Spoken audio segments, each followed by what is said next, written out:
আসসালামু আলাইকুম সুপ্রিয় দর্শক বন্ধুরা, দেশ ও প্রবাস থেকে যে সকল ভাই ও বোনেরা আমার এই ভিডিও দেখছেন, আশা করি সবাই ভালো আছেন। বরাবরের মতো আমিও ভালো আছি আলহামদুলিল্লাহ। দেখুন আমার সেই ছোট দুইটা বাছুর, এদেরকে আজকে কোলোমেকটিন সি দেব। এখন অনেকেই ভাবেন যে বাছুর গরুর দেওয়া যাবে কিনা, অবশ্যই দেওয়া যাবে। দেখুন আমি প্রথমত হিস্টাবেটটা দিয়ে নিচ্ছি। যেহেতু ছোট বাছুর, হিস্টাবেট 3 ml করে দেব। এই বাছুরগুলোর বয়স 25 দিন থেকে 28 দিন মতো হবে। যাই হোক, অ্যাকুরেট মনে নেই, যেহেতু আমার বাড়ি হয়েছে 25 থেকে 28 দিন, এখনও মাস বোঝেনি। এই লাল বাছুরটার মনে করেন পশম পড়ে যাচ্ছে। এই পশম পড়ে যাওয়ার কারণ কি? পেটে গ্যাস হইলে পশমটা পড়ে যায়, আর ভিজে জায়গায় শুলেও পশম পড়ে যায়।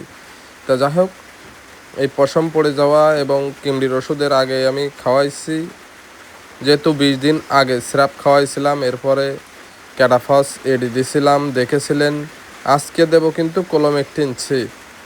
এটা স্কিনের উপরের যত সমস্যা আছে এবং চামড়ার নিচের যে কিমড়ি, কলিজা কিমড়ি এবং ভিতরের যে ফিতে কিমড়ি, A to Z যত প্রকার কিমড়ি আছে সব কাজ করবে। আর এটা দেওয়ার ফলে কিন্তু আপনার বাছুর 15 দিনের মধ্যে চিকচিক করবে, আর আমারটাও করবে। অবশ্যই দেখবেন এই যে কোলোমেকটিন সি, এটা আমার এই বাছুরের কতটুক করে দিচ্ছি, মাত্র 2 ml করে, মানে 2 সিসি করে দিচ্ছি। 2 সিসি করে কোলোমেকটিন সি। এটা দেওয়ার 3 মাসের ভিতরে আর দেওয়া লাগবে না। 3 মাসের ভিতরে আর কোনো কিমড়ির ঔষধ খাওয়ানো লাগবে না। এই 3 মাস নিঃসন্দেহে থাকা যাবে।